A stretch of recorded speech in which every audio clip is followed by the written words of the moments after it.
ఆమెలో క్యాన్సర్ పూర్తిగా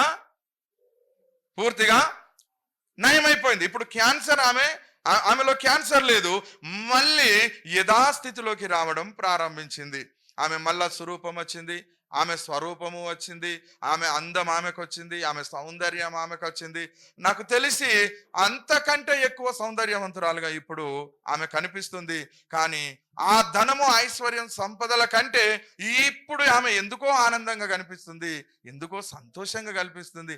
ఏదో జరిగిపోయింది. ఈమె ఇప్పటికీ దేవానికి స్తోత్రము, అయ్యా చాలు తండ్రి, నువ్వు నన్ను ఈ పాపము నుండి విడిపించినందుకు నీకు వందనాలు. ఇక నేను పాపము జోలికి వెళ్ళను, ఈ వ్యభిచారం జోలికి వెళ్ళను, ఇలాంటి పాప జీవితం వద్దు ప్రభా, కేవలం నువ్వు నాకుంటే చాలు. ఎందుకంటే నన్ను కట్టుకున్నవాడు నానా హింసలకు గురి చేశాడు. నేను ఒక్క రోజులో ధనవంతురాల్ని కావాలి అనే ఒక దురాశతో నేను నా జీవిత ప్రయాణాన్ని నేను మొదలు పెట్టాను. ఒక మంచి రిచ్గా ఉన్నటువంటి వ్యక్తిని, ధనవంతుని పెళ్లి చేసుకొని నేను సకల భోగాలు అనుభవించాలనుకున్నాను.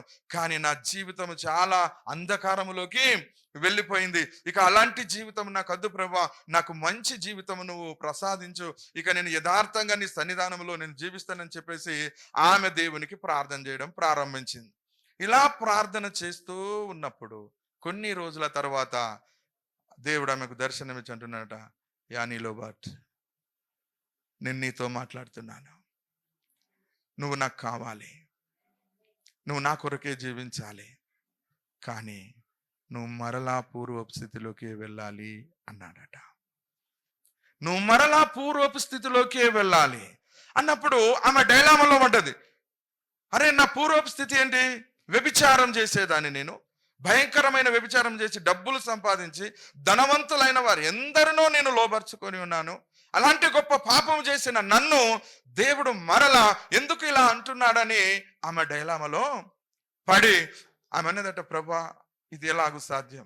నేను అలాంటి నీచమైన, తుచ్చమైన జీవితాన్ని విడిచిపెట్టి కేవలం నువ్వు నాకుంటే చాలని నేను నిర్ణయం తీసుకుంటున్నా. ఈ సమయంలో మరలా నాకు ఆ జీవితాన్ని నువ్వు గుర్తు చేసి నువ్వు మరలా అలాంటి జీవితమే జీవించమంటున్నా, నేనేం చేయాలి ప్రభువా అని చెప్పేసి ఆమె ఏడుస్తూ ఉంటే దేవుడు అన్నాడట, అమ్మా, నేను ఇందుకొరకే నిన్ను బ్రతికించాను.